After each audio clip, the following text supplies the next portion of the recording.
In the name of the Supreme Being, source of maternal love, a child ready to be born went to see God and asked him, "People say that tomorrow you will send me to earth, but being so small and helpless, how will I live there?" God replied, "Among many angels, I have chosen one for you. He is waiting for you and will take care of you."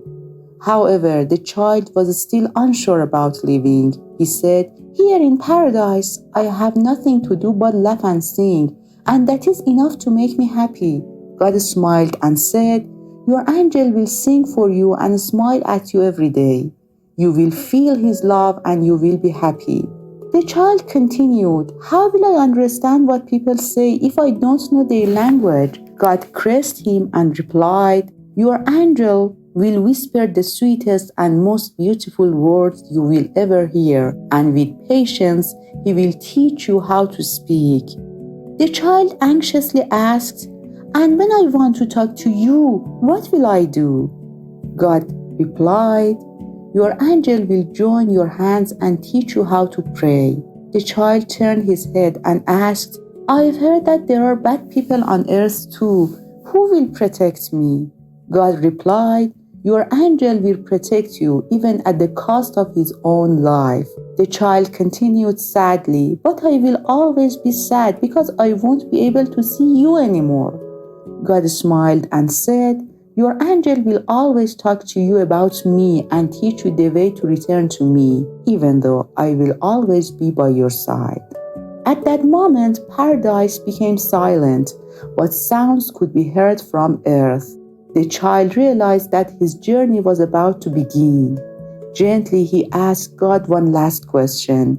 "Oh God, if I must leave now, please tell me my angel's name." God placed his hand on the child's shoulder and answered, "The name of your angel does not matter. You can simply call him Mother."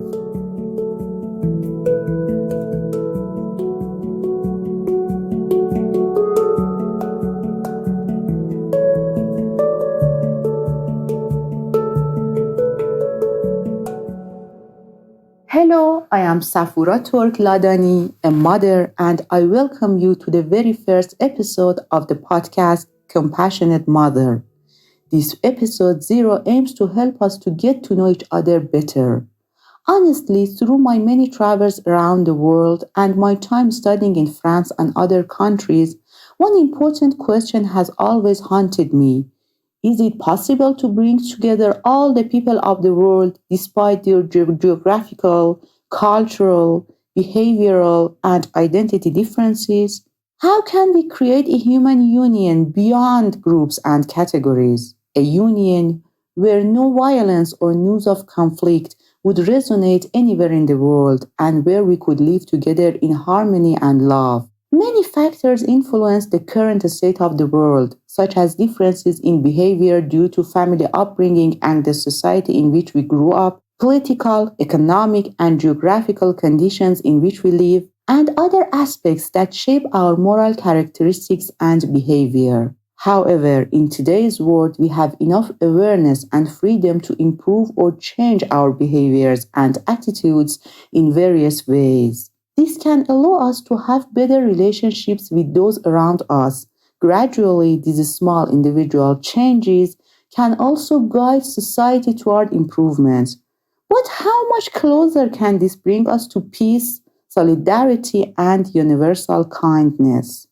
These concerns led me to conduct extensive research on cultural dimensions and foundations of world peace.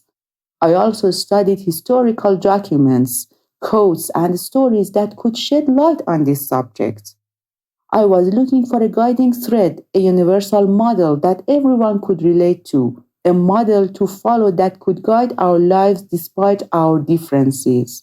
The result of this research was the discovery of an ideal model, benevolent angels sent by God to earth as symbols of peace and comfort. Yes, you guessed it. We are going to talk about the one who is the origin of our existence. We are going to analyze a sacred name for each of us. We are going to talk about a relationship that is the strongest and purest of all. We will illustrate the most constant and tangible role in our lives from birth to death. We will examine a fundamental and essential position in life.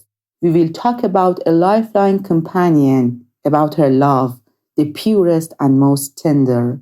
We will explore a love that beats in every heart without requiring logic or proof.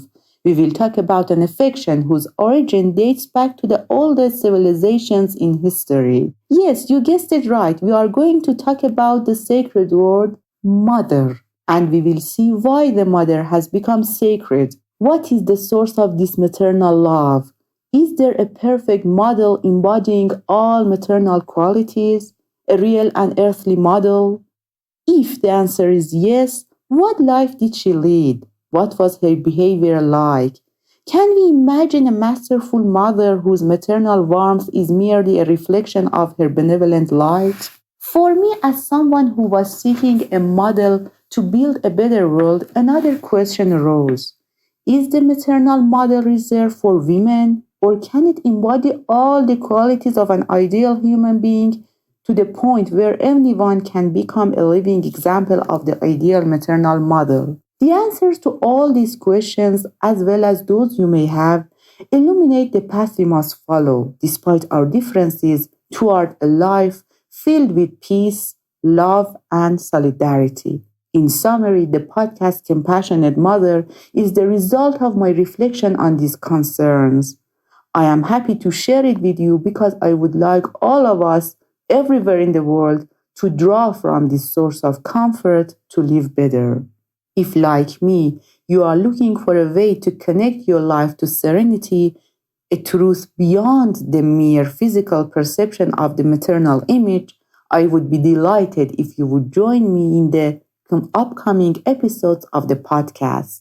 Compassionate Mother will be published at the beginning of each month. I am Safura Turk-Ladani, and I will accompany you in each episode, wishing for a better life and a more beautiful world. As Ralph Waldo Emerson says, the soul of the mother is woven from kindness.